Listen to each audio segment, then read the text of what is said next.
Good morning, students. Now today I am going to teach you history first chapter, the rise of nationalism in Europe.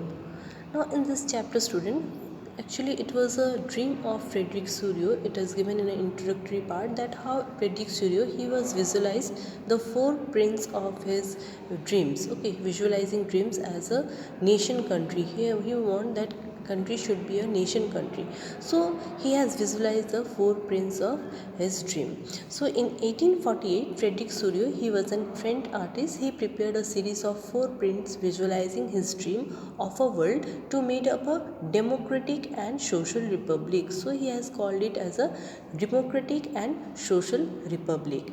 Now first print of the series shows the people of Europe and America, men, women in all ages. They are going in a one long march, okay, and all they are together. They are marching towards the Statue of Liberty.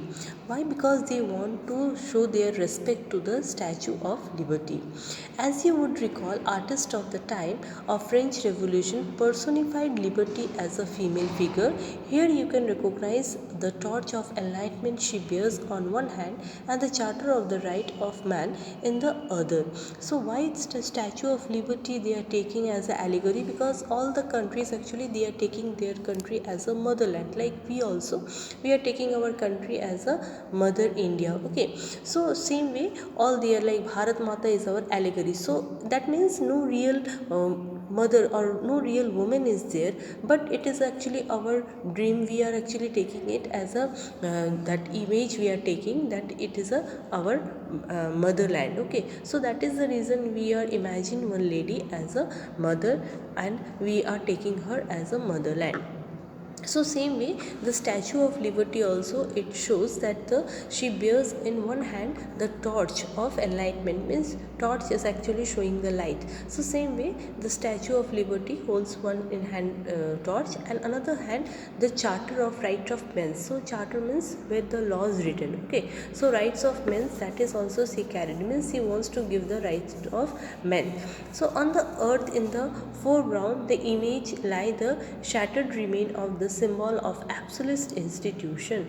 So what is the meaning of absolute? Absolute means where it is a one type of monarchy, a form of monarchical government where actually it is totally centralized, militarized and repressive. So that type of actually that institution he also want.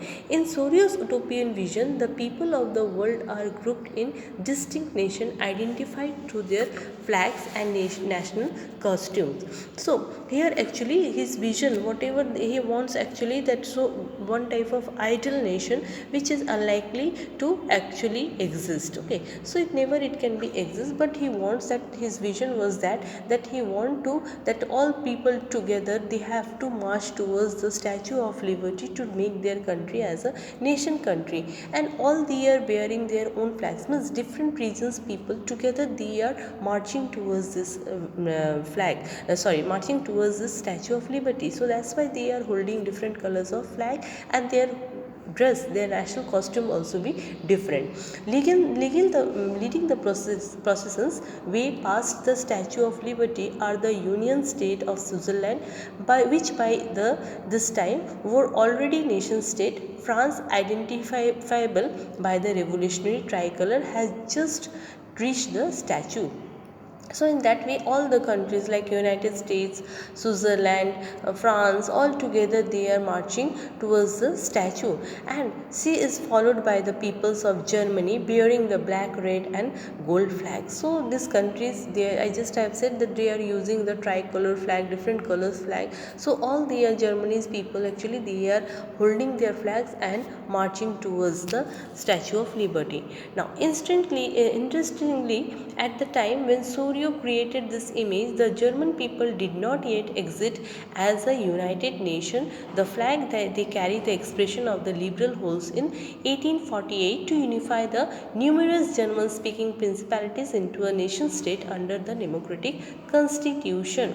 So actually Suryo he was created actually in that time the German people, that actually German speaking place where mostly is there. So people they are speaking in a German language, but he want the German speaking countries will be in one country, that will be a nation state under one democratic constitution. So the country should be a democratic and they have to follow one constitution. So following the German peoples are the people of Austria, kingdoms of two Sicilies, Lombardy, Poland, England, Ireland, Hungary and Russia. So all these countries are also included. Now from the heaven above, Christ and saint angel gaze upon the scene. They have been used by the artist to symbolize fraternity among the nations of the world. And from the heaven, actually God, all these countries, actually it is a Christian country, so all they are Christians, so that is the reason it has written the Christ, their God is Christ. So Christ, saints, angels, together they are giving the blessing upon this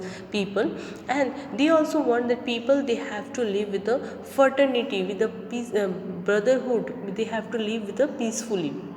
Okay, so this chapter will deal with the issues of this visualized by Suryo in figure 1. And during the 19th century, nationalism emerged as a force in the brought about the sweeping changes in the political and mental world of the Europe. So lots of changes we can see in that time. Politically changes are actually occurred in during the 19th century in Europe, and as a result we are getting the nation state or the multinational dynasties actually empire. It has stopped, it has totally stopped, and it country become a nation country. Now the concept and the practices of the modern state is which the centralized power exercise sovereign control over a clearly definite territory. So here the concept of the modern state means where the central power will be there and the country should be a sovereign country where all, they can give their own decisions. Okay, so now the power exercise sovereign control over the clearly defined territory had been developing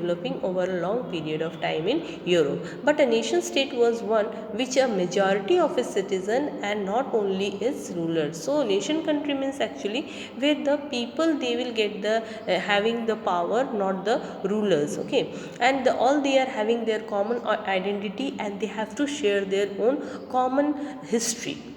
And that this commonness did not exist from time immemorial.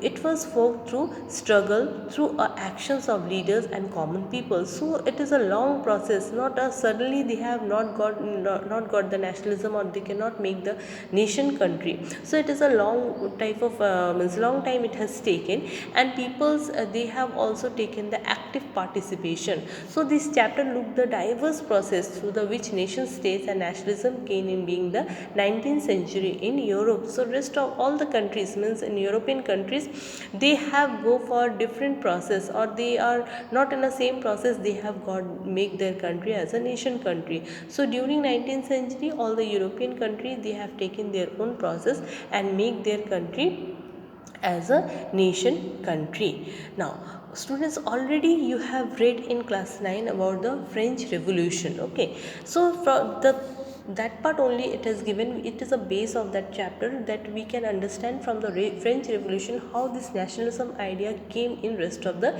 Europe. So the first clear expression of nationalism came with the French Revolution in 1789. So it would remember that a full-fledged of territorial state in 1789, it was under the rule of absolute monarch. So monarchy system was there in that time. So absolute monarchy system was going on, and the political and constitutional changes that came in the wake of the French Revolution led to transfer of sovereignty from the monarchy to a body of French citizen. So suddenly what happened after the French Revolution, lots of changes we can see. Mostly main changes we are getting, that is a constitutional monarchy system we can see, and the actually power it has transferred from the monarch to the people. Okay, so the revolution proclaimed that it was the people who would henceforth constitute the nation and shape its destiny. So this is the time of the European people where they are getting the opportunity that they can make their own constitution and shape their destiny how they want. Okay. Now, so From the very beginning, the French Revolutionary introduced various measures and practice that we have already know that lots of practices they have started. They have started to go for the collective identity amongst the French people. So that is the reason the La Patria or fatherland and La Citoyen, that is the citizen of the people, that is emphasize the nation as a united community where all they can enjoying the equal rights under a constitution. So all people together they have to come as a united community and all will get the equal rights of the constitution. Under the constitution means according to the constitution all will get the equal rights. And the new flag they have made in that time, it was a tricolor and it is replaced by the former royal standard color. Okay, so after making that French country as a nation country, they have changed the color of their flag, and the States General was elected by the body of active citizen and renamed as a National Assembly. Active citizen means the people, actually those who are having the property, they are getting the right to vote. So these people are called the active citizen. So they are giving the vote and make it and renamed the States General as a National Assembly. Now new hymns were composed. Okay, so new song, oath, national song, and the oaths were taken in that time, and the martyrs commemorate in all the name of nation, and they have actually recalled their martyrs on the name of nation. A centralized administrative system was put in the place of in formulated uniform law for all citizens within the territory, and everywhere the centralized administrative system was imposed where everybody get the uniform law. Okay, where the everywhere of the country the same law is followed. Now internal custom duties and the dues were abolished. So from a long time that feudal dues and the custom duties, actually it was going on, all these were abolished in that time, and uniform system of weight and measures was adopted. So everywhere same measures and weights, actually it has adopted. In that way, actually the administrative system started to change, and regional dialects were discouraged, and French as it's spoken in and written in Paris become the common language of the nation. So the country, actually that time they are actually using their lots of different regions, they are using their own languages, their own regional languages. Dialects means languages. Okay, so now they actually started to use this French language as their official language. We can say that because of Paris they have started to use this language, and not only to speak but written also. So it become a common language for the people. Now the revolutionary further declared that it was a mission and the destiny of the French nation to liberate the people of Europe from despotism. In other words, to help other people from of Europe to become nations. So revolutionaries, actually they thought that this is their mission, that they have to help to other European peoples also, how they can also make their country as a nation country. So when the news of the events of French reached in different cities of Europe, students and other members of educated middle classes began setting up Jacobin clubs. So mainly when the French Revolution, how lots of changes are going on, it started to spread in the different cities of Europe. So that time the educated middle class people, mainly the students, actually they formed one group, one political club, that is called the Jacobin club. Okay, so their actives and campaigns prepared the way for the French armies which moved into Holland, Belgium, Switzerland and much of Italy in 1790s. With the outbreak of Revolutionary War, the French armies began to carry the idea of nationalism in Europe. So this way that all these activities and campaign, it is carried to the French armies also, and this French armies, actually they began to carry this idea to the nationalism in abroad, means out of their country also. Okay, mainly the Holland, Belgium, Switzerland, all these countries in 1790.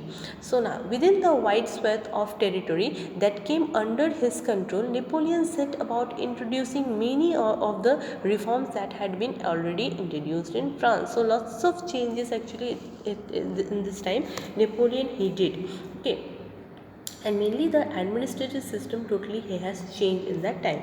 So though through a return of monarchy, Napoleon had no doubt destroyed the democracy in France. So when he has came in his throne, again Napoleon he destroyed the democracy in France, and but in administrative field he had incorporated revolutionary principles in order to make the whole system more rational and efficient. But he has made the administrative system more rational and more efficient or more effective. Okay, so the whatever the changes he has made, that is called the civil code of 1804, or usually we are knowing it as a Napoleonic code. So what changes he has done did that time? So did away all privileges based on birth. So in first state and the second state in France, the people they are getting lots of privileges by birth, so that he has actually abolished and established the equality before the law, and secured the right to property. And he has actually established the equality before law, means all will equal before the law and people will get the right to property. So this code was exported to the regions under French control. In the Dutch Republic, in Switzerland, in Italy and Germany, Napoleon simplified administrative divisions, abolished the feudal system and freed peasants from serfdom and manorial dues. So in that way he actually wants to introduce his administrative system properly. So that is the reason he has divided the country in a three ways, like Dutch republics in Switzerland, Italy and Germany. And not only that, in that time all the feudal dues, the serfdom system or manorial dues he has abolished in that time. And in the towns too, guild restriction were removed. And in towns actually guild is one type of association, they are taking control on the business. Okay, all the license and all these actually issued by this guild. So he has restricted on that guilds, because businessmen they can't work freely. So that is the reason the guild restrictions were removed in that time. And transport and communication system were improved. Peasant, artisan workers and new businessmen, they enjoyed a newfound of freedom. So now guilds restriction when it has actually abolished, so that time he started to go for the businessmen, they are happy, all they are happy to work freely. Okay, now and not only this, but in that particular businessmen and small scale producer of goods, and in particular began to realize that uniform laws, standardized weights and measures and a common national currency would facilitate the movements in exchange of good and capital from one region to another. So it was easy for them to start their business to abroad, one region to another region, because weight and measures also be equal. So in that way they have started their businesses in that way. Famous people, the small scale people, businessmen, they are happy with this system. Now however, in the area conquered, the reaction of the local population of French rule were mixed. Initially in many places such as Holland, Switzerland, as well as certain cities like Brussels, Mainz, Milan and Warsaw, the French armies were welcomed and harbinger of liberty. So all these people were they are happy, and they are actually in many places, Holland, Switzerland, actually all these places were conquered in that time. But the thing is that they want the liberty. But the 19th century but the initial enthusiasm soon turned to hostility, and it became clear that the new administrative arrangement did not go hand in hand with political freedom. So how actually Napoleon he wanted to capture the whole European country, so that is the reason he started to actually take the army's help. And but very soon people they have come to know that Napoleon he didn't want to give the power to the political power to the people. Okay, no political freedom he wants to give to the people. Now increased taxation, censorship, forced conspiration into the French army is required to conquer the rest of the Europe. So in that he want to increase his power, so that is the reason he started to increase the taxation, he imposed the censorship, and all these things he have started in that time. And the rest of the Europe all seemed to owe out the advantage and administrative changes. So because of that lots of advantage he want the administrative changes, so that is the reason he has imposed all these things. Okay, so now student, today's class up to there. So next class we will go for the next second point, that is second unit, the making of the nationalism in Europe. So for today's class up to there. Okay, thank you to all of you. Thank you.